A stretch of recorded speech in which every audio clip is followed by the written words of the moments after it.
Eh, Bienvenidos a esta sesión número 8 sobre el tema de la cristología. Muy bien, vamos a continuar lo que dejamos el miércoles pasado. Hoy vamos a ver algunas cosas para completar esto y también vamos a ver algunas cosas que yo espero que les parezcan interesantes porque de hecho hay una nueva, como un repunte reflexivo acerca de la cristología en la época actual, y creo que eso pues es muy valioso. Pero vamos a ver entonces dos partes. Hoy vamos a ver lo que ha sido a través del tiempo, a través de los siglos, la cristología convencional, aquella cristología que hemos heredado, a través de la cual muchas de las iglesias nos hemos configurado, que es una cristología que yo creo que ya está en el esquema de la mayoría de los cristianos. Ya tenemos ya pues ese conocimiento, esa formación.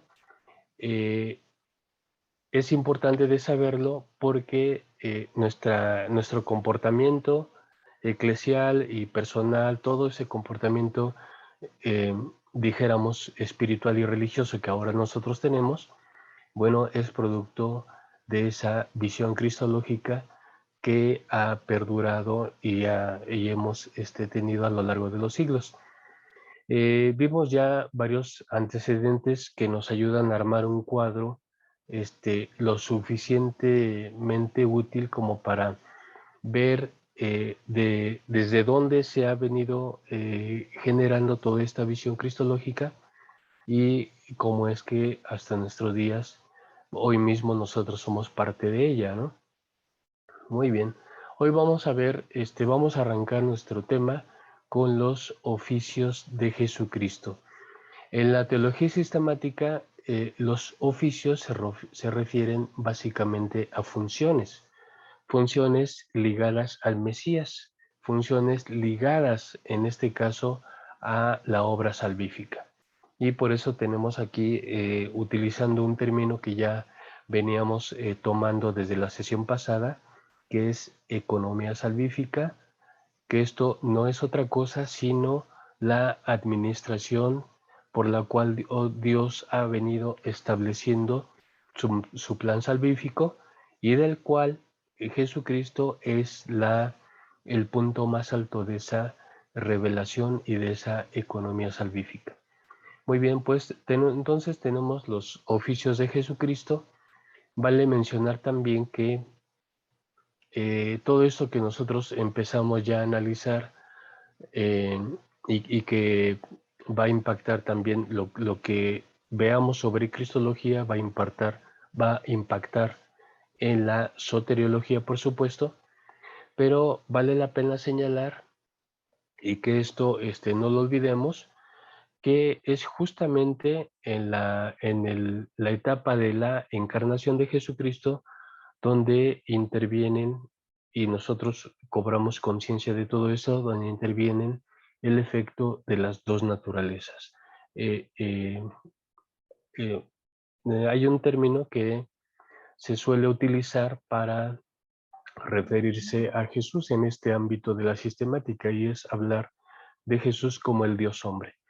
Pero simplemente yo prefiero que nos refiramos a la persona de Jesús en esa perspectiva de la declaración que ya vimos, según el registro histórico de Calcedonia, ¿no? La declaración de Calcedonia con respecto a la persona de Jesucristo. Muy bien, bueno, dicho esto, vamos a comenzar entonces con los oficios de Jesucristo. Muy bien, vayamos entonces adelante. Hay tres oficios principales ligados a la persona del mediador.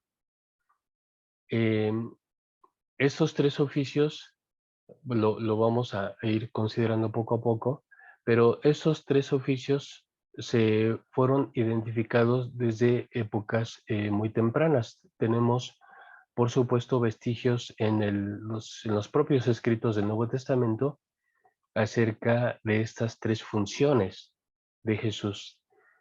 En una de ellas es la de sacerdote, otra de ellas es la de rey y la tercera es la de profeta. Eh, ¿Cómo se aplican en la persona de Jesús estos tres oficios? Bueno, eh, creo que es un poco fácil pensar que eh, Jesucristo, si estamos situados en su acto redentor, entonces Jesucristo es al mismo tiempo ofrenda sacrificial, pero al mismo tiempo es quien administra, en este caso, el acto redentor. Los sacerdotes, en la perspectiva del Antiguo Testamento, tenían la función de ser intercesores del pueblo. Aunque obviamente cuando aparecen ya las familias sacerdotales, que es algo que tiene su propio desarrollo en el pueblo, pero cuando ya encontramos primeramente con Aarón y su descendencia, que va a ser la familia que va a estar dedicada a este oficio, Aarón y su descendencia representan en el esquema litúrgico del Antiguo Testamento esta parte necesaria, y creo que necesaria en todo este ámbito de lo religioso, porque hasta, hasta nuestros días nosotros también tenemos este tipo de oficios reflejados en el ministro o en el pastor. Pero si comenzamos a observar toda esta base en el Antiguo Testamento, bueno, entonces tenemos que los sacerdotes son personas dedicadas especialmente al oficio litúrgico, pero en el sentido de llevar todas las necesidades del pueblo hacia Dios. Es decir, son intercesores de todas aquellas cuestiones que están ligadas a la experiencia vital del pueblo en relación con Dios. Y esto se refleja, por supuesto, en los oficios del mediador, porque la escritura en el Nuevo Testamento va a señalar que Jesucristo es sacerdote según el orden de Melquisedec. Ustedes recuerdan esa parte. Y, eh, y se le llama el sacerdote eterno a Jesús. Bueno, se le hace esa aplicación porque en el Antiguo Testamento una de las instituciones principales es justamente esa. Y aquí lo que vale la pena rescatar para entender el oficio de Jesucristo como mediador en el ámbito del sacerdocio, pues es que Jesucristo es justamente el medio de intercesión para el Padre. Esto cobra aplicación práctica, por ejemplo, cuando el creyente se dirige a Dios, pero mediado en esta función de Jesucristo. Por eso todas las oraciones cristianas al final se cierran diciendo en el nombre, porque todo esto te lo pedimos en el nombre de Cristo Jesús, Señor nuestro. Amén. Es como nuestras oraciones habitualmente terminan. Bueno, pues eso tiene su raíz en el sentido ideológico y teológico en esta parte, que Jesucristo tiene una función sacerdotal en cuanto a que a través de él y por medio de él, el cristiano, el creyente, se puede acercar confiadamente a Dios. Pero hay una diferencia entre el oficio sacerdotal del Antiguo Testamento y el oficio sacerdotal de Cristo, porque en la teología del Nuevo Testamento se dice que Jesucristo rompe el velo es rasgado, ese velo de separación, y entonces el creyente tiene un acceso, eh, vamos a decir, ya no tan restringido como lo marcaba la liturgia veterotestamentaria, sino que ahora este acercamiento es un acercamiento mucho más tanto confiable como hay una mayor accesibilidad para encontrarnos con Dios. Pero esto ha sido en la teología del Nuevo Testamento lograda solamente por Jesucristo. ¿Y eso qué significa? Bueno, eso significa que dentro de este oficio ya no precisemos de una familia sacerdotal, ya no precisemos de personas que llevan nuestra ofrenda a Dios o que a través de sus rituales nosotros entonces tengamos comunión con Dios. Ahora, eso representa entonces que ahora nosotros tenemos un acceso libre en este contacto con lo divino. Otra de las funciones, otro de los oficios del mediador es la función de rey. En el Antiguo Testamento, el rey tiene su, bueno, la cuestión del rey y todo este desarrollo tiene un contexto eminentemente político y social.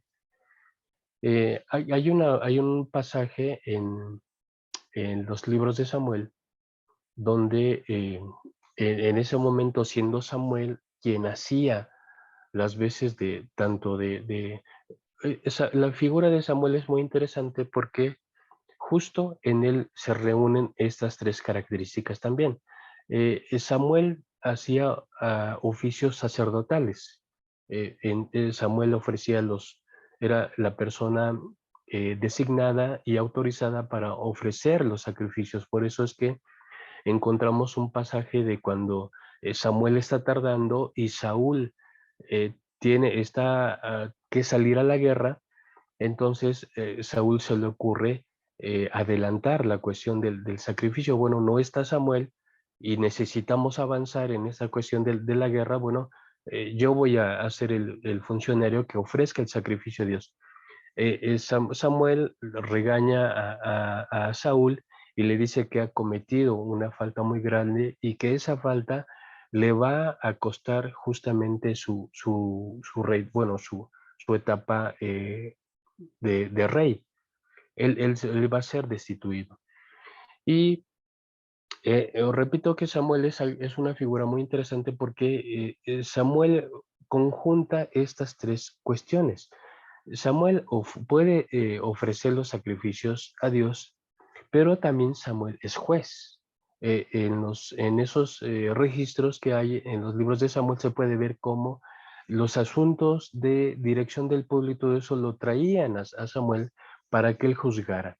Y eso va a ser posteriormente la labor del rey. El rey va a administrar la justicia en la nación. Hablamos pues ya una etapa ya más estructurada del pueblo, eh, pero el rey y el rey por excelencia va a ser identificado con David. Por eso es que Jesucristo en ese linaje davídico va a ser, le va a ser también de alguna manera atribuida esa realeza. Y por eso cuando Jesucristo tiene su entrada triunfal en Jerusalén, se dice Hosana, Hosana al Hijo de David. ¿Por qué? Porque se está justamente identificando ese linaje real en Jesús, pero con la prefiguración eh, de David como el rey ideal, ¿no? Entonces, esta cuestión del rey, a Samuel le va a pegar mucho porque Samuel estaba habituado a ser él, el sacerdote, la función sacerdotal, a estar juzgando cuestiones de la convivencia social del pueblo, por supuesto también en su labor de profeta, pero lo que más le pega es cuando Israel le piden a Samuel que él abogue con Dios para que les dé un rey.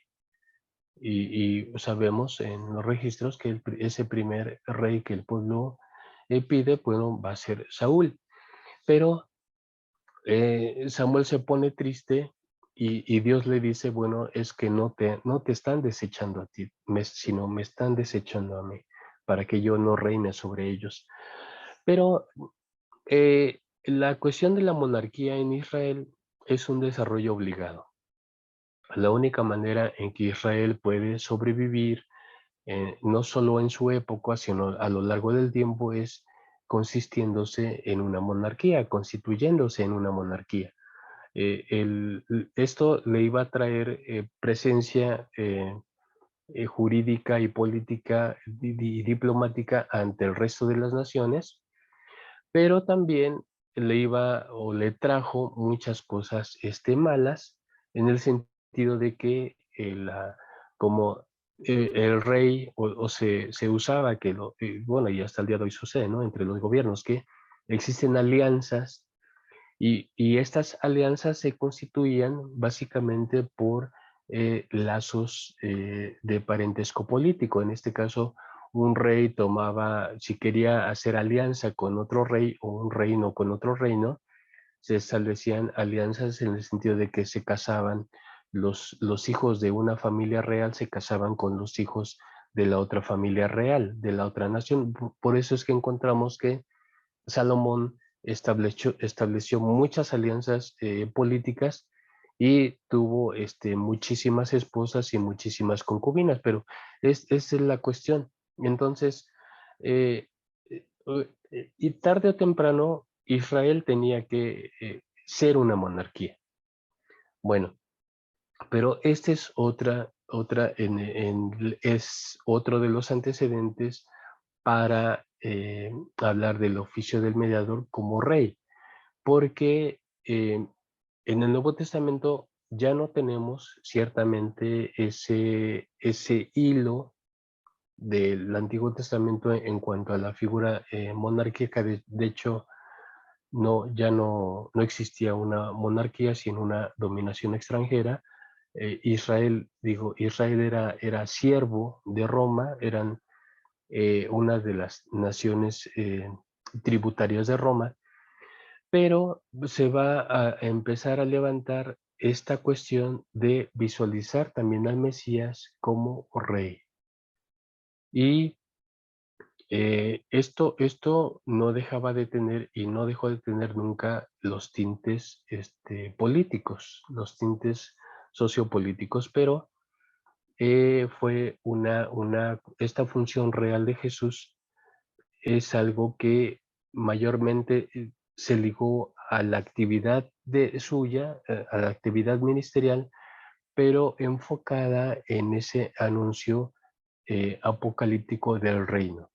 Entonces Jesús es rey en cuanto a que representa, ya desde aquí y ahora, representa esa concreción o esa esperanza del reino futuro, el reino mesiánico. Entonces, en ese sentido también Jesús es en la teología del Nuevo Testamento reconocido como rey. El último de los oficios que pueden verse en el Nuevo Testamento con respecto a Jesús es el de profeta. Y recordemos que en algunas ocasiones, debido a su trabajo, debido a su quehacer ministerial, él va a ser identificado como la reencarnación de algunos de los grandes profetas de la antigüedad. Por ejemplo, los profetas que más destacaban en el pensamiento del pueblo era, por ejemplo, Elías, Jeremías, Isaías, eran los que se consideraban los grandes de la tradición profética de la antigüedad. Y por eso hay una comitiva, esto lo encontramos en los evangelios, hay una comitiva que va con Jesús y le preguntan directamente, ¿eres tú Elías? ¿Eres tú aquel profeta que ha de venir? Y el mismo, tenemos consignada también el diálogo de Nicodemo con Jesús, en donde Nicodemo le dice, sabemos que tú eres enviado de Dios y que has venido a mostrarnos lo que Dios quiere de nosotros. Bueno, porque el oficio profético justamente era el papel a la inversa del sacerdocio.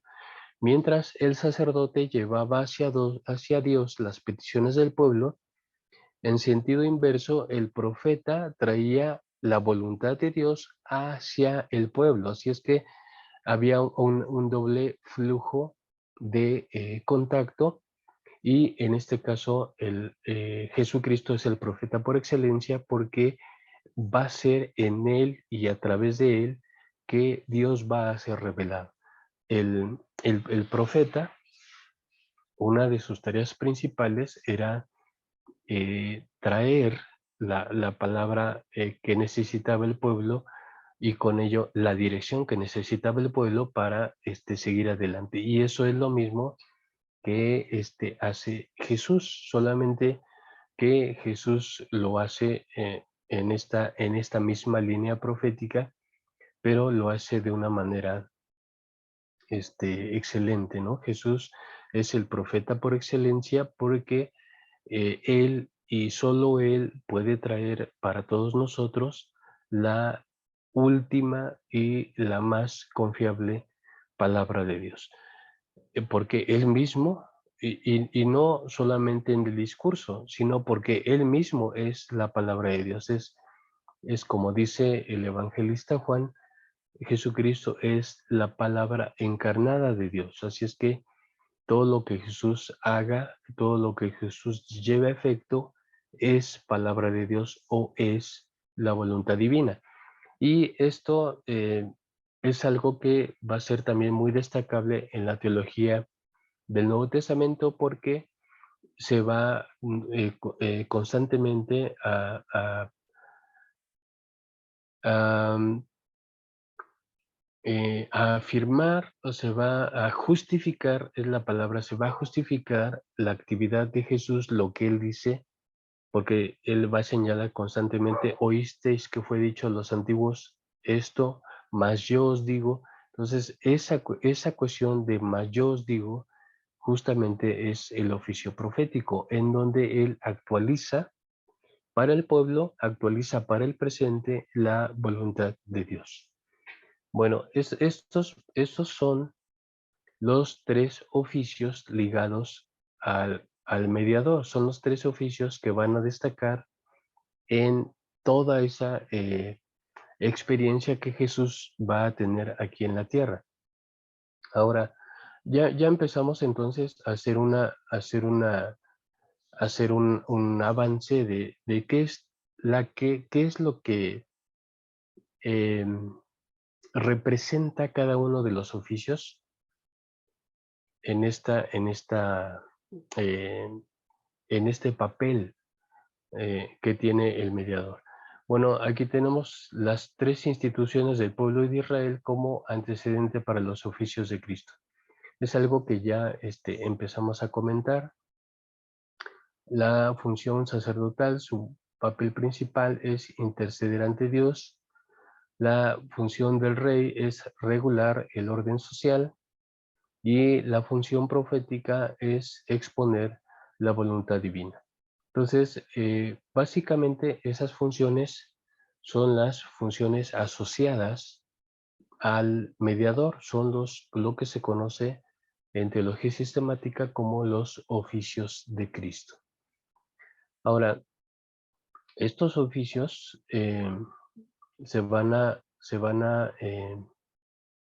bueno, antes de que se traspasen a la iglesia, quiero ver esto con ustedes.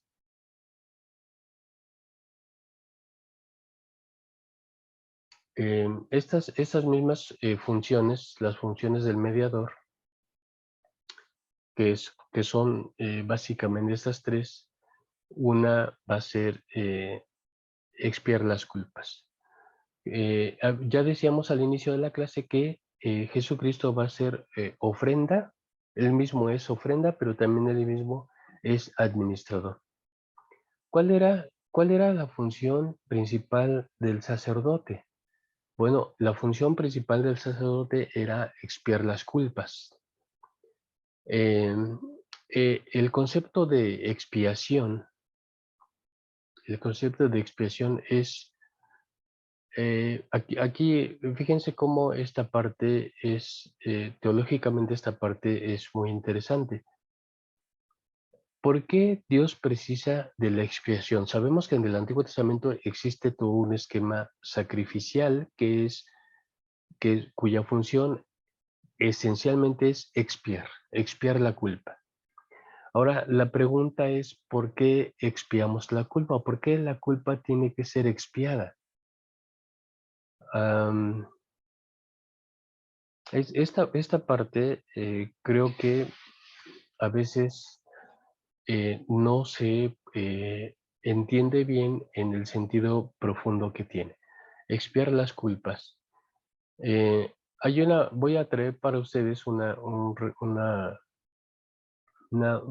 recuerdo del ministerio de Jesús, el donde él está en casa, él es invitado por un fariseo llamado Simón, y es invitado a su casa.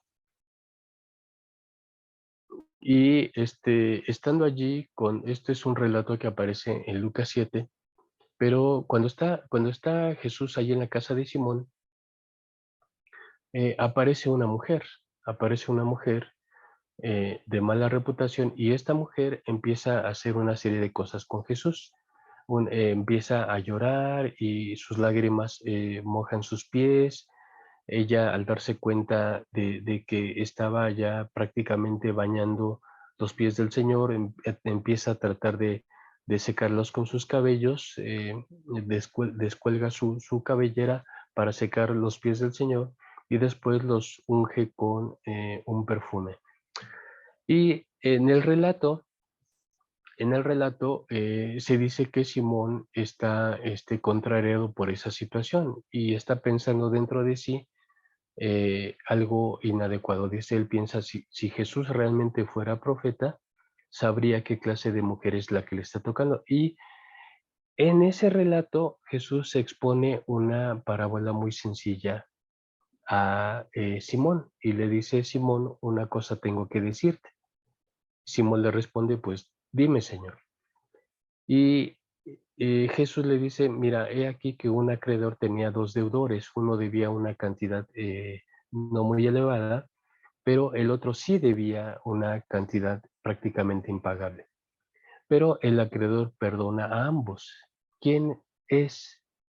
Y le pregunta Jesús a Simón, dice: ¿quién crees tú que le amará más? Y en términos lógicos, Simón responde: bueno, creo que aquel a quien a quien el acreedor le ha perdonado más. Bueno, es esto aplicado al sentido de las culpas, de la expresión de la culpa. Tenemos lo siguiente, y ese es justamente el punto que a veces no se dimensiona adecuadamente. Y yo les pregunto a ustedes, em, cuando Dios nos perdona nuestros pecados, ¿quién es el que sale perdiendo?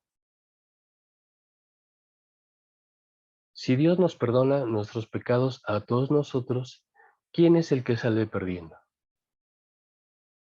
En la parábola, el acreedor ciertamente perdona al que le debía poquito y perdona al que le debía mucho. Pero ¿quién sale perdiendo? El acreedor. El acreedor renuncia a aquello que por derecho le pertenece. El acreedor está dispuesto a sufrir pérdida en aras de perdonar. Justo esta parte, es la que tiene que ver con la expiación. En la expiación hay una pérdida. Esa pérdida no la absorbemos nosotros. Por eso es que el apóstol Pablo y la teología del Nuevo Testamento dicen que cuando Dios nos perdona, no hay una pérdida para nosotros, al contrario, la pérdida es para Dios. Entonces Dios, como si fuera ese acreedor, absorbe las pérdidas que ocasionan el perdón. Es decir, hay una justicia que él reclama, hay una justicia que por derecho le pertenece, pero que renuncia a esa, que perdona, que justifica al pecador. De aquí el gran concepto de gracia, porque justamente la gracia es no imputar la pérdida que ocasionaría el perdón para una persona. Así, todo creyente recibe el perdón, pero sin tener ninguna causa de pérdida. En todo caso, Dios asume la pérdida. Y el sentido, ese concepto de la expiación, bien si lo vemos en el Antiguo Testamento, que si lo vemos en el Nuevo Testamento, implica eso. Absorbe, que Dios asume para no generar esta cuestión en el oferente, en el creyente. Y esto nos lleva a la siguiente consideración de que ¿quién por sí mismo podría pagar sus culpas ante Dios? La lógica nos diría que si nosotros pudiéramos pagar nuestras culpas ante Dios, entonces la lógica nos diría que entonces por demás murió Cristo. No tiene sentido. No, si nosotros podemos expiar nuestras culpas, no tiene sentido que venga un mediador. Pero justamente porque en esta postura sobre este papel de mediación de Cristo, justamente porque no podemos pagar nosotros, no podemos expiar nuestras culpas, entonces es que precisamos de ese mediador. Una de las cosas justamente que hay alrededor del sacrificio de Jesucristo, de su vida como ofrenda, es lo que los escritos del Nuevo Testamento transmiten. Dice que Él llevó sobre sí nuestros pecados y nuestras dolencias, nuestras enfermedades. A Él y sobre Él fueron imputadas todas esas cosas para que nosotros fuésemos libres, fuésemos liberados de esa deuda de pago que teníamos que hacer. Y eso significa que entonces la función del mediador en ese papel de sacerdote no solamente ser administrador de la salvación, sino ser él mismo ofrenda para salvación. Y esto, cuando se quiere aplicar al contexto eclesial, a veces fallamos un poco porque decimos, bueno, yo ya fui perdonado, yo ya soy perdonado porque soy salvo por gracia. Y entonces es un don inmerecido, pero finalmente Dios me lo otorga y yo soy salvo. Y cuando viene la siguiente parte del compromiso ético, es ahí donde tropezamos, porque a veces en las iglesias siguen existiendo cuestiones de rivalidad, cuestiones de enemistad, cuestiones que a fin de cuentas sacan nuestra carnalidad. Entonces, cuando tenemos en un ambiente eclesial ese tipo de cosas, entonces esta parte de la función de Jesús como sacerdote no la estamos comprendiendo y no la estamos dimensionando. Por eso es que el propio Jesús, justo en el contexto del contacto con Dios, dice, y obviamente es un contexto litúrgico, dice el Señor, dice, si tú vas al templo a ofrecer tu presente y ahí te das cuenta que tu hermano tiene algo contra ti, dice, deja tu presente primero y ve y reconcíliate. Y una vez que estás reconciliado, ven y ofrece tu presente. Bueno, porque la cuestión de la expiación de las culpas el objetivo es ese, el objetivo es generar comunión, no solo con Dios, sino generar comunión en el cuerpo que está frente a Dios. Y este cuerpo, entiéndase la iglesia. Entonces, si hay comunión en la iglesia, hay un verdadero encuentro con Dios. Porque una de las cosas que ocurrían en el Antiguo Testamento era que el pecado, en tanto el pecado no había sido expiado, el pecado constituía una separación con Dios. Es decir, mientras uno está en culpa, mientras uno está en esa situación no expiada, de no expiación, entonces uno está alejado y separado de Dios. Pero por eso era importante el lugar de los sacerdotes, porque alguien había cometido un pecado, una falla, estaba en culpa, estaba en no armonía con Dios, entonces el papel de sacerdote era restaurar esa armonía con Dios, esa comunión con Dios. Bueno, lo mismo hace Jesús, pero, y aquí viene el pero, que cuando la iglesia empiezan a tener problemas y sobre todo problemas de enemistad, problemas de soberbia entre los creyentes, en fin, de diferencias en donde algunos creen ser más, como ocurría en algunas situaciones en el Nuevo Testamento, había quienes creían ser más que otros y entonces esto empezaba a generar cierta división y la comunión se veía afectada, obviamente. Entonces es una situación en donde hay expiación divina, donde hay gracia, donde hay la bendición del perdón, pero que no se lleva a cabo por la misma comunidad, porque la comunidad no entiende o no puede entender o no pudiera entender cuál es el sentido de vivir en expiación. Y el sentido de vivir en expiación, conforme a la obra de Jesucristo, es justamente tener comunión unos con otros. Eh, en una de las congregaciones que me tocó pastorear acá en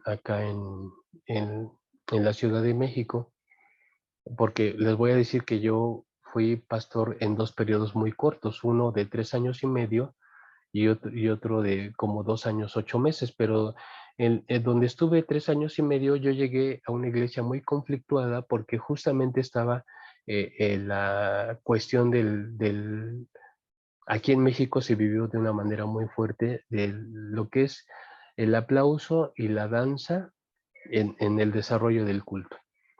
Y entonces a la iglesia a la que yo fui estaba conflictuada por eso. Había un sector que decían que la única manera de alabar correctamente a Dios era aplaudiendo y danzando, y la otra parte de la congregación decía que no, que la manera en que habíamos aprendido a adorar a Dios era cantando himnos, no estribillos, sino solamente cantando himnos y estando quietos en el lugar sin estar haciendo aspavientos ni nada de eso. Y bueno, para no hacerles el cuento largo, la iglesia finalmente se dividió. O sea, yo no pude hacer nada para que la iglesia continuara junta. La iglesia finalmente fue dividida. Y a mí me causó mucho pesar esto, pero cuando mi autoridad vino a dar fe de que ya determinadas familias ya se habían ido y todo, él me dijo algo que a mí realmente me sorprendió mucho, porque él me dijo, dice, bueno, ¿sabes qué? No te preocupes tanto porque se quedó la mejor parte. Y yo decía, bueno, o sea, es que entonces en una iglesia pueden haber dos partes, una mejor que otra, y cuando unos prevalecen es que se quedó la mejor parte y entonces se fue la peor parte. Fue algo que a mí, yo ya tenía un conflicto y me generaron otro conflicto. O sea, digo, el sentido de ser iglesia es justamente no dividirse. O sea, cuando una iglesia se divide, tenemos que preguntarnos, o cuando dos familias se dejan de hablar, o cuando dos hermanos dejan de saludarse, etcétera, tenemos que preguntarnos si se está comprendiendo el sentido de iglesia, porque es una iglesia, por lo menos la iglesia cristiana, es en lo que se dice que la iglesia está fundamentada en el sacrificio de Cristo. Y si está fundamentada en el sacrificio de Cristo, entonces vivimos en la expiación, vivimos el perdón de Dios, vivimos la gracia, que es lo que justamente genera la comunión entre nosotros. Bueno, esa cuestión es algo que siempre debemos de tener muy, muy en cuenta porque forma parte de, de este oficio, y que después vamos a ver cómo esto también se traspasa a la iglesia. Los oficios del mediador después se traspasan a la iglesia y se convierte también en tareas de la iglesia. El otro oficio, que es el de la realeza, el mediador como rey, bueno, ¿de qué se trata? Se trata de establecer el señorío de Dios. Finalmente, todos estamos suscritos a una forma de gobierno, todos estamos suscritos a un modelo social. Pero ¿de qué es lo que se trata o de qué se trataría en esta parte?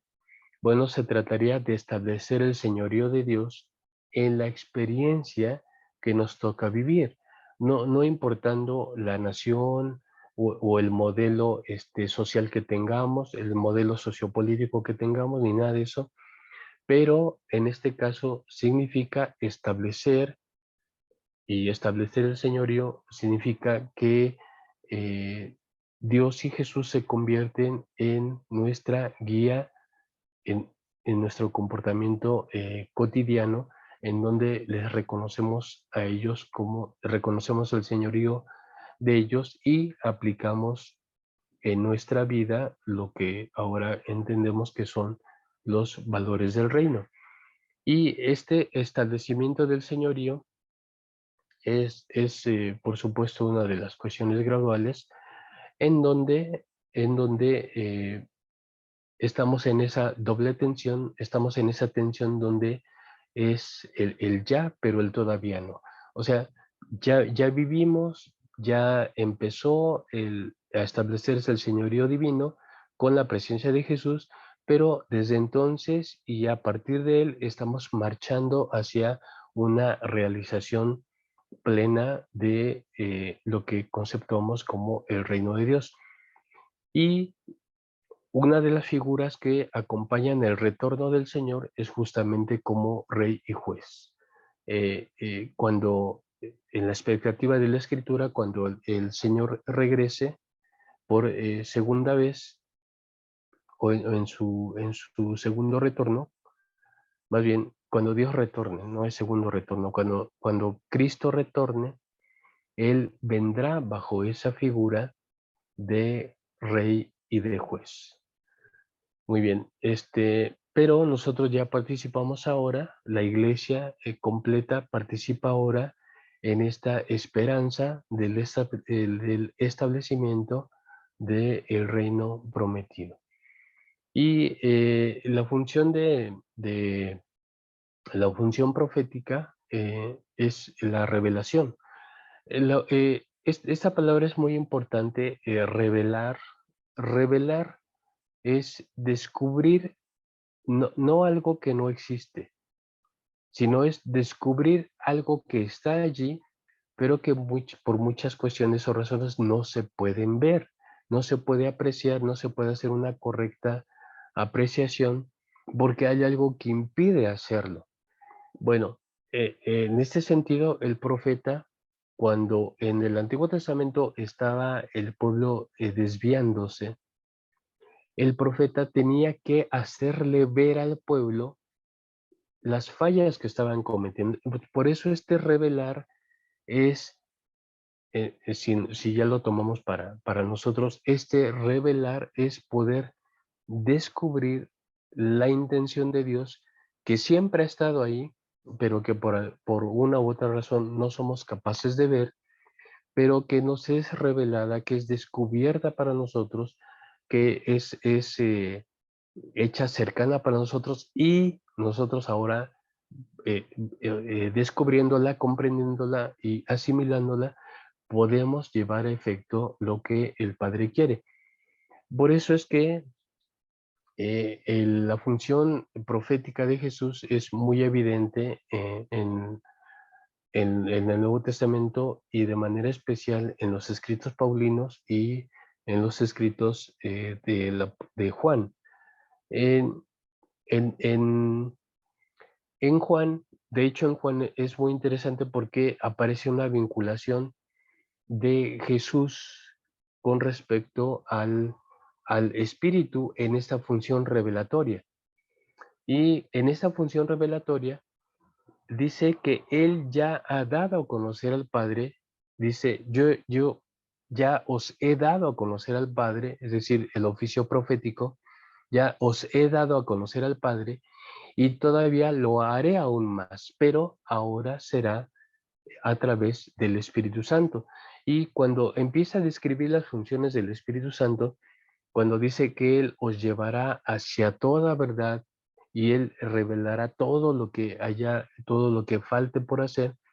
Entonces se está refiriendo justamente a esta cuestión del oficio profético, en donde el Espíritu, ya en ausencia de Jesús, el Espíritu ahora será quien vaya para, o que constituya para la iglesia, para el creyente, el revelador de la voluntad divina.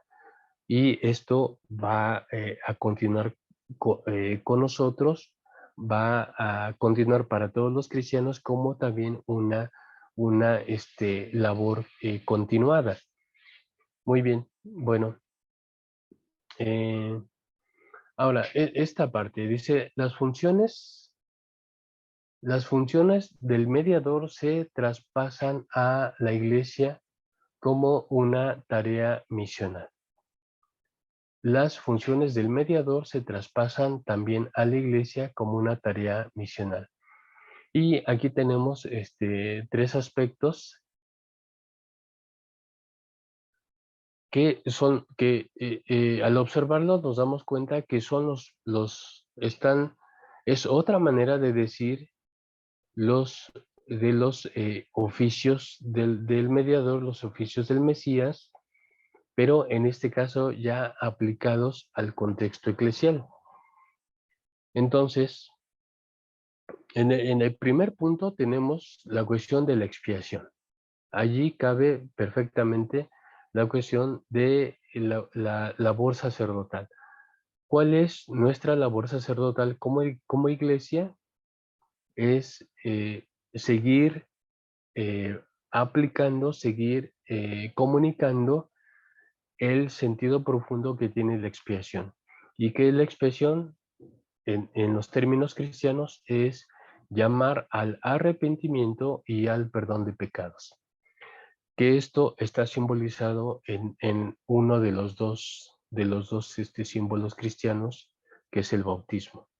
Los cristianos tenemos dos símbolos eh, eh, en contrapartida con todo ese sistema sacrificial del Antiguo Testamento. Los cristianos en el Nuevo Testamento solo tenemos dos símbolos que son los que constituyen nuestra adherencia para todo, ¿no? Uno es el bautismo y el otro es la cena del Señor. Son los dos únicos y grandes simbolismos que tenemos como cristianos. Entonces, en este punto de el sentido de la expiación, ¿cuál es el simbolismo que le corresponde? Bueno, el simbolismo del bautismo, porque cuando el cristiano se bautiza, cuando el cristiano hace esa profesión de fe del bautismo, justamente es donde, en un sentido teológico y litúrgico, recibimos el perdón de nuestros pecados. Nos bautizamos justamente porque hay un arrepentimiento en nosotros y una búsqueda de la comunión con Dios. Y esta búsqueda de la comunión con Dios nos lleva a efectuar justamente el bautismo.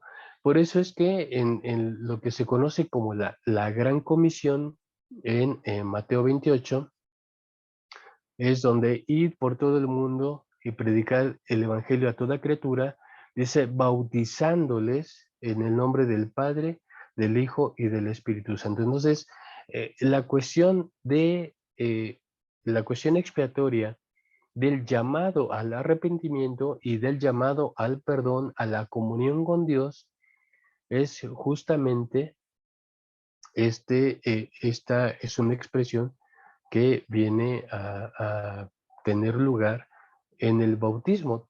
Nosotros somos instrumentos para que las personas se conviertan a Cristo, pero obviamente el símbolo que va a concretar ese llamado, pues es el bautismo. Todo cristiano se espera que todo cristiano, es lo que se espera, eh, comúnmente todo cristiano debe ser bautizado. Así es que la aspiración, cuando nosotros somos, em, tenemos esos trabajos evangelísticos y atraemos a personas en quienes el Evangelio y la fe empiezan a tener efecto. Entonces, una especie de requisito que nosotros ponemos es el bautismo. Así es que la persona llega, se bautiza y así forma parte de la iglesia. Pero aquí estoy anotando algo interesante. ¿Cuál sería la diferencia entre proselitismo y discipulado? ¿Cuál es la gran diferencia entre esas dos? Porque muchas veces se confunde, muchas veces suele confundirse esto. En el tiempo de Jesús existían ambas cosas, sí, pero existía el proselitismo en cuanto a que eh, había gente no judía de nacimiento, no hebrea de nacimiento, había gente que era convertida a las creencias judaicas y entonces adoptaban todo el esquema del ritual judío. Y un ejemplo de eso lo tenemos en el etíope. ¿Recuerdan el etíope cuando viene de adorar, viene de Jerusalén porque había ido a adorar a Jerusalén y viene de regreso y es convertido porque él ya era prosélito, pero de ser prosélito pasa a ser discípulo. Era prosélito de la fe judía y ahora se convierte, o a partir de ese momento, se convierte en discípulo eh, en discípulo de Jesús. Entonces, por eso, cuando Felipe se lo encuentra, Felipe se acerca a él. De hecho, el Espíritu le dice a Felipe eh, que lo dirige para que se encuentre con el etíope. Y entonces Felipe le pregunta al etíope, ¿entiendes lo que lees? Y justamente leía un pasaje de Isaías y el prosélito etíope le pregunta, pues, ¿cómo entenderé si no hay quien me explique?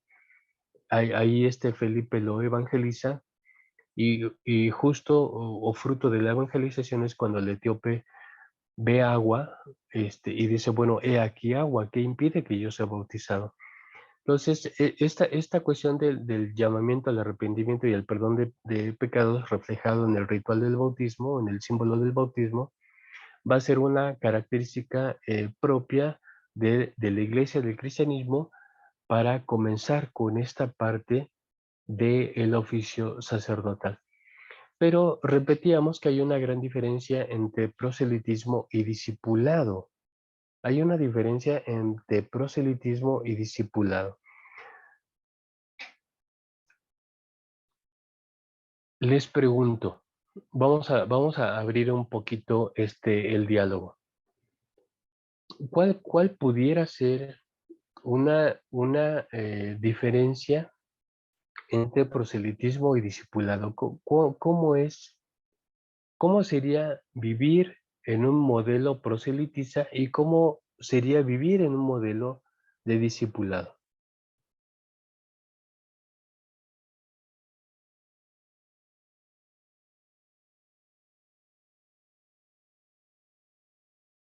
O quizá a lo mejor suena a lo mismo, a lo mejor en nuestra consideración pudiera ser lo mismo. Ser prosélito es lo mismo que ser discípulo o algo, o por lo menos algo relacionado. O a lo mejor prosélito es el paso previo para convertirse en discípulo. ¿A ustedes qué les parece? Hermano, el proselitismo no es la persona que trata de convencer a otro para que lo sigan, mientras el discipulado ya es como empezar a tener como ¿cómo le digo yo? Como algo para normalizar su vida en favor de él mismo, ¿no? Para estar como normado, pues, para cambiar su vida, su manera de ser, su manera de pensar. Claro, claro, hermano Pedrito, gracias, gracias, pero Usted ya mencionó dos cosas muy interesantes y que sí tienen que ver con esto.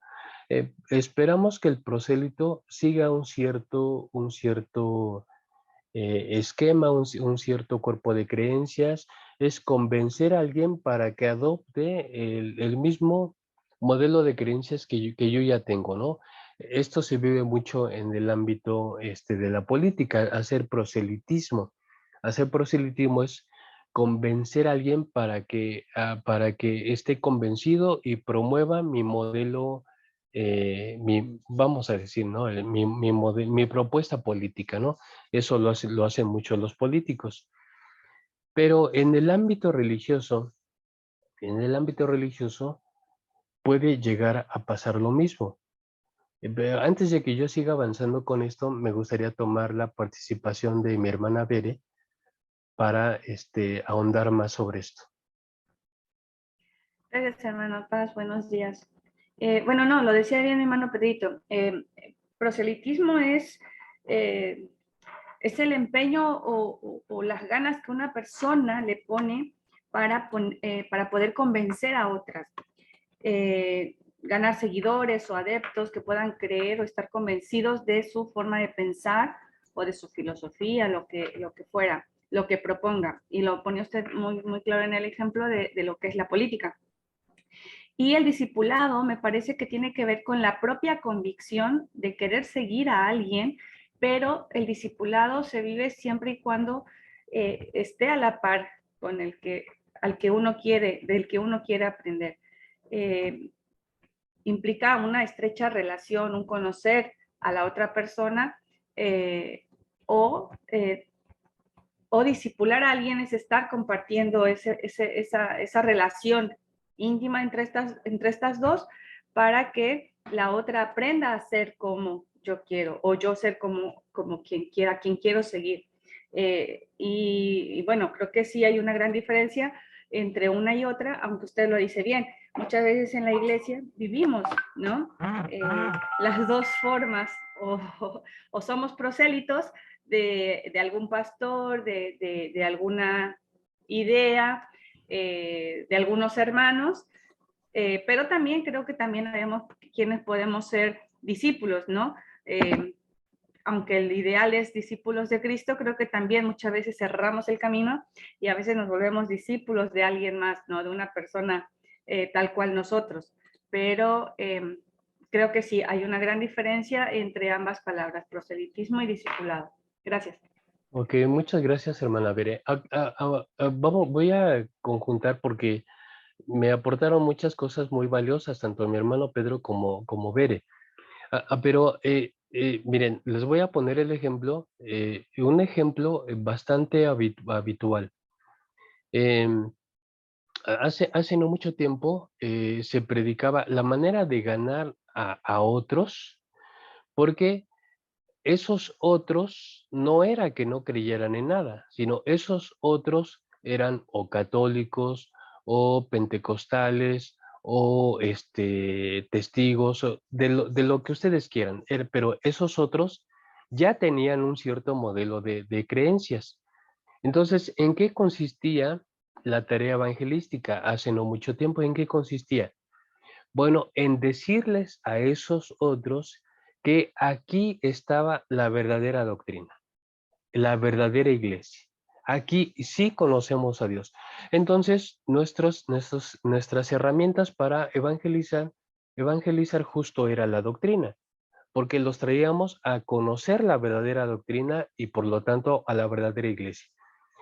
Pero sin darnos cuenta, estábamos creando un modelo proselitista más que un modelo discipular, porque el modelo discipular tiene que estar fundamentado en una persona, que en este caso es Cristo. Por eso el apóstol Pablo dice, sed imitadores de mí, así como yo lo soy de Cristo. Es decir, es una reproducción del modelo de Jesús en otras personas. Pero aquí viene la complicación. Y la complicación es la siguiente. La complicación, fíjense lo interesante que resulta esto. Si yo evangelizo a una persona Vamos a suponer que lo evangelizo de la manera adecuada. ¿Qué es lo que yo espero? Si yo evangelizo a una persona, lo que espero es que venga a la iglesia o no, o que no venga a la iglesia. Que vaya a la iglesia. ¿Ok? Entonces, si yo evangelizo a una iglesia, a una persona, lo que espero, lo mínimo que espero es que venga a la iglesia, que se integre a nuestra congregación, a nuestra comunidad.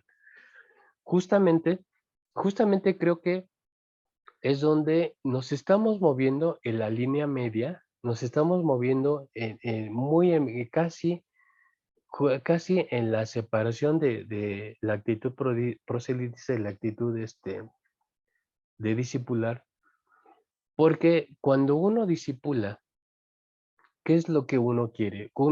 Si discipular reproducir el modelo de Cristo, entonces lo que nos debería importar de discipular a alguien es que esté donde esté y haga lo que haga, finalmente viva, experimente y aplique los principios de Jesucristo, ¿sí o no?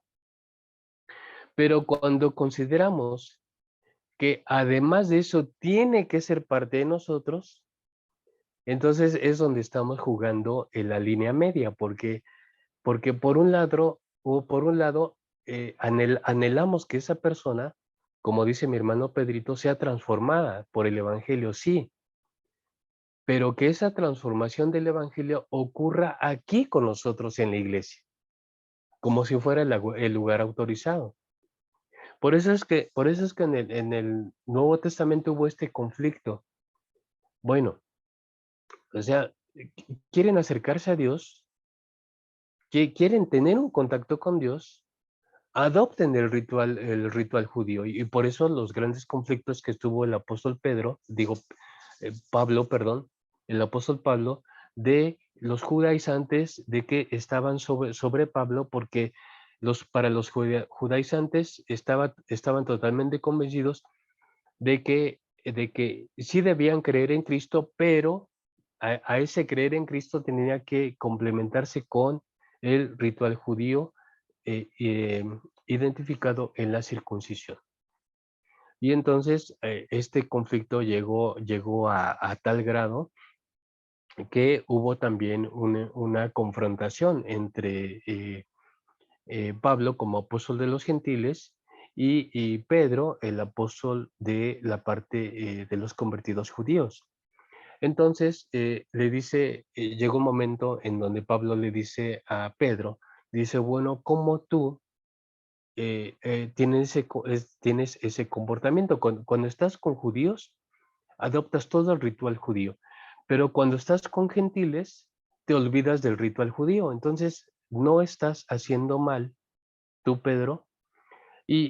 Bueno, conocemos los resultados del concilio de Jerusalén, registrado en Hechos 15, en donde justamente este conflicto de qué deben hacer los nuevos creyentes provenientes del gentilismo, deben apropiarse de todo el ritual judío y el concilio resuelve que no, resuelve que no, que resuelve que solamente deben abstenerse de sangre, de ahogado, de la comida ofrecida a los ídolos y de el libertinaje sexual. Esas son las cosas que se les prohíbe hacer a todo el gentilismo, a todos los cristianos gentiles. Pero cuesta mucho trabajo pensar que un discípulo no esté en la iglesia. Y de hecho si nuestra labor evangelística no trae gente a la iglesia, entonces es una labor evangelística eh, sin sentido. O sea, no tiene sentido. Si vas a evangelizar es porque vas a traer gente a la iglesia. Sino qué sentido tiene, ¿no? Y por eso todos esos modelos de evangelismo explosivo y de ¿cómo le llaman? Grupos familiares, tantos modelos discipulares que el único fin que persiguen es que la iglesia se haga más grande, más grande, más grande, que la congregación empiece a crecer, a crecer, a crecer. Es interesante porque estamos en este punto medio entre ser proselitistas y ser o tener una labor efectiva discipular. Creo que nos estamos moviendo en ese punto medio. ¿Cuál sería lo verdaderamente el discipulado en sentido estricto? El discipulado en sentido estricto, lo único que busca es que la persona, cualquiera que sea esta persona, eh, aplique, encarne, se vista de todo ese modelo de lo que es Jesús. Si una persona, donde quiera que esté, se puede llevar a efecto cada uno de los principios de la predicación de Jesucristo y vivirlos de manera real en su vida, entonces, en sentido estricto, esa persona es un discípulo. Esa persona es un discípulo. Que a lo mejor por cualquier cosa no viene a mi iglesia, no está en la iglesia, pero lleva una vida sujeta y a los principios del evangelio, a la práctica correcta del reino y todo eso. Entonces, diríamos, en un sentido estricto, diríamos, no importa. Pero, pero como nosotros, en el punto de vista tradicional, sí nos sigue importando que esa iglesia esté, que esa persona esté en la iglesia, entonces seguimos promoviendo una evangelización basada en la doctrina, basada en que nosotros sí tenemos la verdad y basada en todo eso. Pero, repito, estamos apenas estableciendo una diferencia real entre una actitud que busca un proselitismo y aquella actitud que busca el modelo del discípulo. Una de las cosas, cuan- ¿cómo debería de ser una actitud evangelística de la iglesia no proselitiza? Bueno, voy a poner un ejemplo. Eh, Ustedes tienen un lugar de reunión, o sea, tienen su templo. Ok, pero ponen para toda la comunidad, ponen, por ejemplo, una semana de orientación para padres e hijos. Entonces, cuando alguien que camina por ahí por la calle ve ese letrero, ¿qué se imagina? O sea, no es lo mismo ver un letrero que dice semana de orientación para padres e hijos, no es lo mismo ver ese letrero que aparezca allí un letrero diferente que diga, por ejemplo, semana de la doctrina del sábado. O sea, no es lo mismo, por supuesto que no es lo mismo. En una se está promoviendo, porque nosotros somos sabatistas, en una se está promoviendo la validez y la vigencia del sábado que nosotros, que ya lo hacemos, queremos proyectar para otros. Y en la otra sencillamente se estarían dando o se estarían proveyendo elementos útiles de orientación para la labor de ser padres y la crianza de los hijos. Semana de orientación para padres e hijos. Y entonces, aquí, si tenemos a la iglesia tradicional diría, no, pues quita el letrero de la orientación para padres e hijos y deja solamente el letrero de la promoción del sábado. Porque eso sí es asunto nuestro, eso sí nos toca. Lo otro no tiene que ver con nosotros, eso que lo haga algún grupo, otro grupo, pero nosotros no. Pero, ¿cuál es discipular y cuál es hacer proselitismo? Si ustedes fueran los responsables de una y otra actividad, ¿cómo lo enfocarían? Es una cuestión interesante porque entonces, y aquí viene la parte que es muy, muy, muy digo, estamos diciendo muchas cosas que yo digo que son interesantes, pero aquí viene la parte medular. ¿Cómo evangelizas? ¿Cómo traspasas o cómo transmites principios cristianos sin utilizar lenguaje religioso? El poder hacerlo, por ejemplo, en esa semana de orientación para padres e hijos. O sea, ¿qué familia, qué familia no necesita orientación para su convivencia familiar? O igual si es un matrimonio. Pero ¿qué familia no necesita orientaciones para para mejorar su ritmo, su convivencia familiar? Bueno, ¿cómo cómo comunicar valores cristianos útiles, aplicables a cualquier persona? ¿Cómo hacerlo sin utilizar lenguaje religioso? Cuando nosotros lleguemos a eso, cuando comuniquemos verdaderos valores cristianos, sin necesariamente hacer proselitismo, cuando nosotros hagamos eso, vamos a estar haciendo discipulado, realmente. Porque el discipulado no es que no comuniques a Dios, no es que no comuniques los principios de Jesucristo o del reino. Sí, es hacer todo eso, pero ponerlo de una manera que sea, es como que sea comprensible para todos, que esté al alcance de todos, que responda a las necesidades de todos. Aquí hay que tener también mucho cuidado porque entonces diríamos, em, no se trata de hacer de la iglesia un grupo humanista, o sea, tampoco es eso, ¿eh? No me estoy yendo a ese extremo. No es hacer de la iglesia un grupo humanista, no, pero sí es pasar de un modelo que ha sido meramente proselitista a pasar y constituir y construir un modelo que sea eminentemente discipular. Y en el modelo proselitista, yo sufro cuando el que evangelizo no viene de la iglesia. Si yo yo doy mi reporte, ¿no? Fui a evangelizar y visité a muchas personas.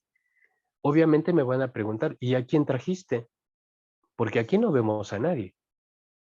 Entonces, si tú sales a evangelizar, pero no traes a nadie, entonces es un evangelismo frustrado. Pero si yo digo, yo salí a evangelizar y las familias a las que estoy evangelizando, había vicios de alcohol, había vicios de cigarro, había, los hijos era un desastre, no había, hacía falta orientación vocacional para que ellos tuvieran un buen desempeño escolar y determinaran qué quieren ser cuando sean mayores, etcétera. Empezó a ser familias más estables, familias que tienen que están mejor integrados. La desintegración que había ya se ha superado bastante. Hay una mejor convivencia entre ellos. El matrimonio se llevan mejor, se comunican ya no de una manera agresiva, etcétera. Están siendo una familia mucho más integrada, mucho más estable. Entonces, si yo digo eso, estoy evangelizando y estoy haciendo eso, después me dirían, pues, bueno, sí, pero ¿cuándo los traes a la iglesia? Bueno, sí, pero ¿por qué no están en la iglesia? O porque, ¿cuándo los esperamos? ¿Cuándo los vas a traer? Entonces, repito, nos estamos moviendo en esa parte y, y es una función eh, de nuestra iglesia, es una función sacerdotal, llamar al arrepentimiento y al perdón de pecados. Porque cuando una persona se arrepiente y busca la comunión con Dios, busca el perdón de pecados, porque es el perdón de pecados lo que le genera la comunión con Dios. Cuando busca esa comunión con Dios, entonces tiene, si la persona entiende bien lo que significa la expiación, ser expiado de las culpas y obtener el perdón de Dios, si la persona entiende bien eso, entonces va a saber que tiene que estar en paz con todo el círculo de personas que le rodean. Ya no va a estar en conflicto, ya no va a tener enemistades, no va a ser una persona soberbia, va a ser una persona que le guste ayudar a otros, que le guste colaborar donde hay alguna necesidad. O sea, es, son los efectos de la gracia, son los efectos de la gracia. Pero en el modelo proselitista, entendemos que alguien es buen cristiano porque ya está en la iglesia, porque no falla sábado con sábado, porque canta bonito cuando están los himnos, porque cumple con su diezmo y porque tiene una asistencia intachable allí. Entonces nosotros decimos, ya es un buen cristiano. Qué bueno, ya es un buen cristiano, pero no sabemos lo que hay detrás de él. Entonces, a veces nos conformamos con solo una parte y a lo mejor no prestamos mucha atención a la otra parte. Y es realmente la otra parte la que verdaderamente importa, es decir, la vida transformada, el fruto evidente de una entrega y de una comunión con Dios. Y este es este sería el verdadero sentido del discipulado. Ahora, bueno, pero siento que nos estamos moviendo en esa parte media entre lo uno y lo otro. Muy bien, el punto 2 dice, entrar en el señorío divino experimentando la anticipación del reino. Hay unos escritores, sobre todo uno de ellos, un teólogo alemán que se llama Moltmann, y él formula el concepto de esperanza. Él dice que el concepto de esperanza nos ayuda a vivir en el aquí y el ahora la experiencia del reino, la experiencia del señorío divino. Y en la teología del Nuevo Testamento, Jesucristo es identificado como Señor. La palabra griega para Señor es kurios, y kurios es un concepto de implicaciones, digamos, cuando a Jesús se le llama Curio, se le llama Señor, no es porque él fuera el único Curios, sino el Curios que en aquel tiempo dominaba y ejecutaba su voluntad era el César. El César era el Curios. Entonces, cuando a Jesús se le empieza a llamar Curios o Señor, que es la palabra griega, se le empieza a llamar Curios, entonces se está diciendo que a esa autoridad del César hay otra autoridad que se está levantando, y esta autoridad es la de Jesucristo. Cuando este autor alemán, este teólogo alemán escribe su Teología de la Esperanza, porque de hecho así se llama su obra, Teología de la Esperanza, dice que la esperanza cristiana es una especie de motor que nos va moviendo ya desde el aquí y el ahora hacia el futuro. Entonces, vivimos, es como vivir el presente ya estando en el futuro. Y cuando uno vive en el presente, como si ya fuera el futuro, entonces la esperanza se vuelve un elemento totalmente activo, no pasivo. Por eso es que él también critica esos modelos eclesiales en donde el cristiano solamente es cristiano porque está en la banca de una iglesia. Y para él, para este autor, en su obra de Teología de la Esperanza, el cristiano tiene que ser una persona no solo transformada, sino tiene que ser una persona instrumento de transformación. Porque si la fe cristiana no se vive como proceso de transformación y solamente se vive como una experiencia pasiva, entonces no estamos anunciando realmente el reino, porque para él el anuncio del reino es ya traer esa esperanza del futuro y vivirla en el presente. Otros autores también, de hecho, sobre esta misma línea de pensamiento, dicen que Jesús actualiza el escatón, es decir, eso que eminentemente se espera en el futuro, ya lo tenemos con Jesús. Entonces Jesús se convierte en el centro, en el eje escatológico, porque en él se cumplen todas las esperanzas, todas las promesas del pasado, en él se cumplen, pero al mismo tiempo, en él también es la base para generar toda la esperanza del futuro. Por eso Jesucristo es el eje escatológico por excelencia, porque en él ya podemos vivir y experimentar el establecimiento del reino. No le quita su parte futura, porque sigue habiendo una parte futura, eso es innegable. Pero, ¿cuál es la parte positiva de todo esto? Que nos saca de un cristianismo pasivo y nos mete en un cristianismo eminentemente activo de transformación, de frutos, de constante cambio y constante impacto, lo que sería el discipulado, en vez de solo hacer proselitismo, porque el proselitismo se conforma con repetir el ritual y si se repite el ritual, ya gané. Con eso se conforma el proselitismo. Si el prosélito cumple el ritual, ya, ya asunto ganado. El discípulo no, el discípulo sabe que tiene que estar en transformación, no solo de sí mismo, sino de todos quienes le rodean. Y por eso, ¿por qué no poner en un templo, en una casa de oración, por qué no poner, es la semana de la orientación matrimonial, semana de orientación para padres e hijos, semana de orientación vocacional para adolescentes y jóvenes? O sea, es ayudar a generar estabilidad y cuando uno genera estabilidad, después, fíjense cómo funciona ahí el evangelismo.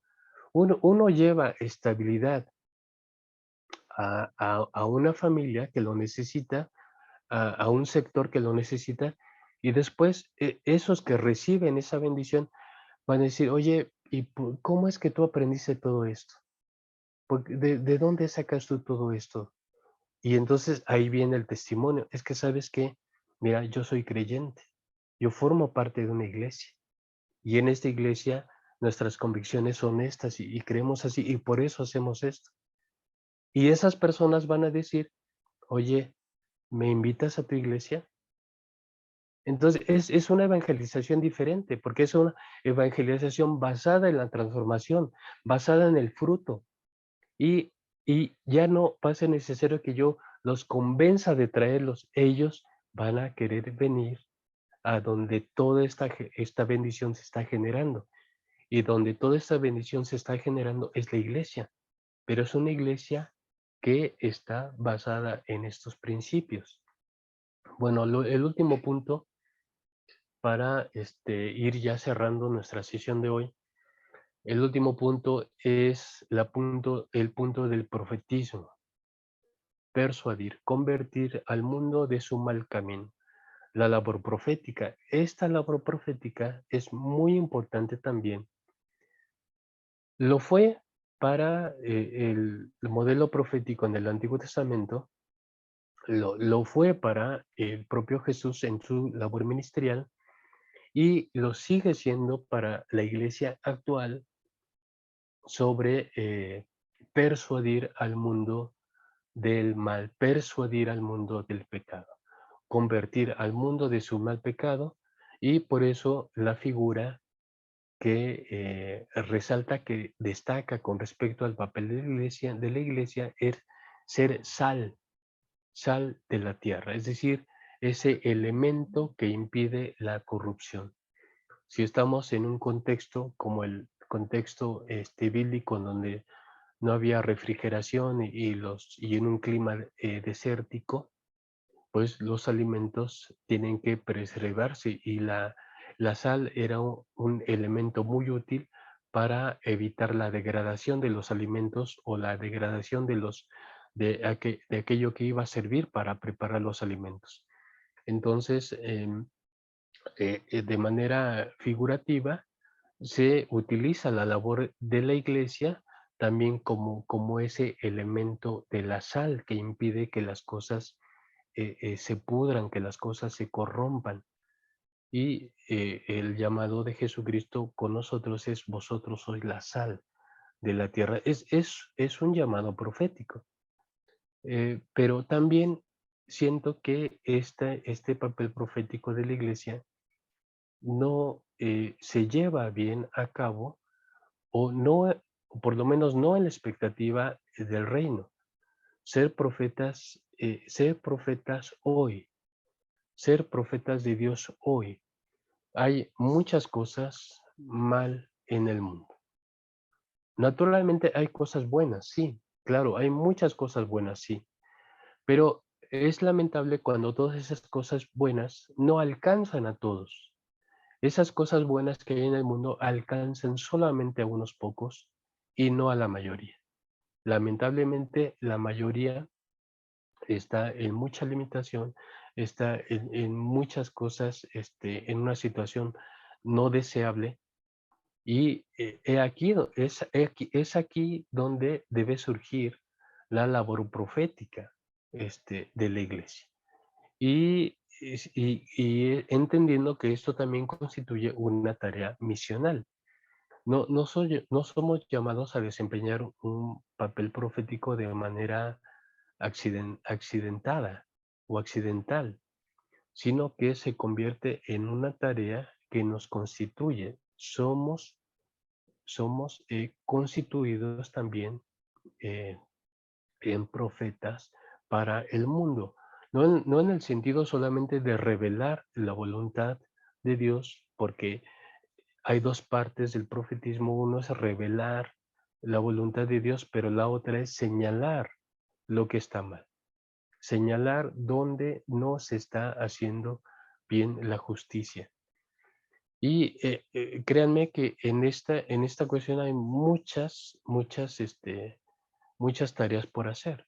Y a veces tareas bastante sencillas que las encontramos, están tan al alcance, y que solamente tenemos que empezar a querer hacerlo, a querer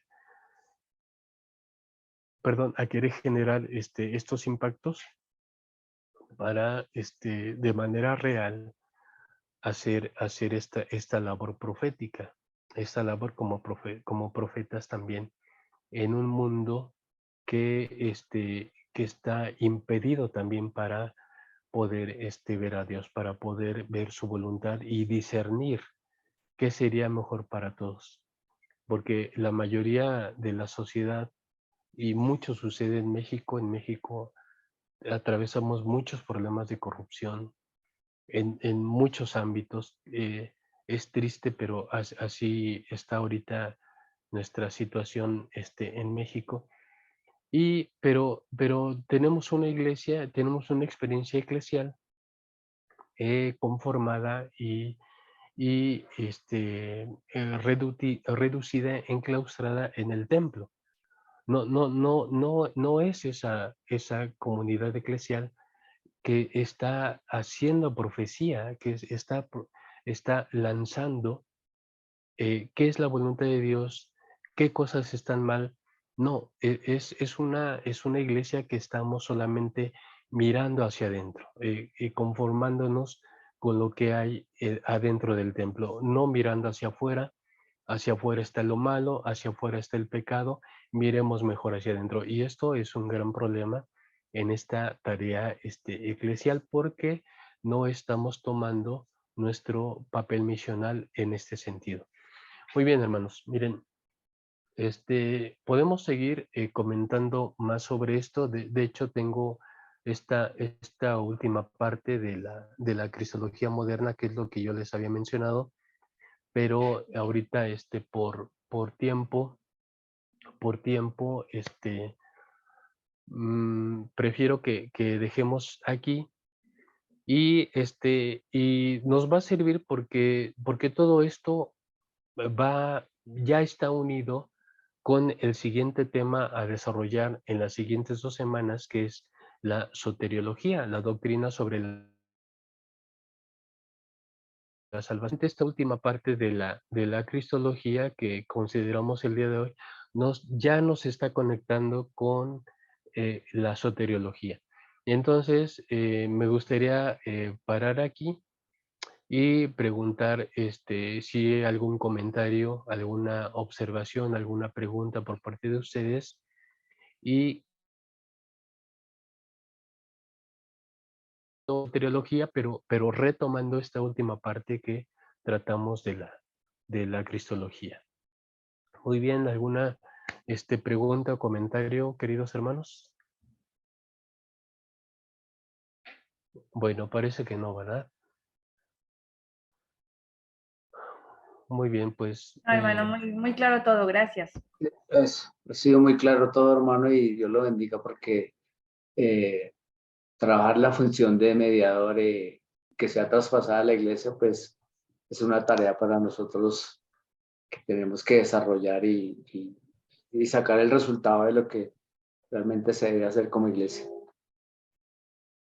efectivamente. Pues sí, pues naturalmente vamos a seguir abundando sobre esta última parte y conectarla con nuestro tema de la soteriología para las dos siguientes semanas de clase. Y quisiera pedirle, hermana Rosalba, que si nos apoya para despedirnos en oración. Sí, Señor. Muy bien, oremos, hermanos. Amén. Padre, en esta mañana, una vez más, ante ti venimos como siempre confiados en Jesucristo, nuestro Salvador. Te damos gracias, Padre, por esta bella oportunidad que nos has permitido, Señor, de este estudio de tu palabra, por poder aclarar conceptos que por tanto tiempo han estado allí en nuestras mentes, Señor, y qué bueno que con la ayuda de nuestro hermano profesor hemos podido en esta mañana aclarar y ser retados, Señor, a que como iglesia, Señor, podamos mediar ante las personas que necesitan de ti. Muchas gracias por este tiempo, Señor, y síguenos bendiciendo y sigue bendiciendo a nuestro hermano profesor y también a nuestros hermanos que van a escuchar esta clase para que todos seamos, Señor, bendecidos como lo hemos sido los que hemos estado presentes. Todo lo agradecemos, Padre, y es en el nombre de nuestro Señor y Salvador Jesucristo. Amén. Amén. Pues gracias, hermanos.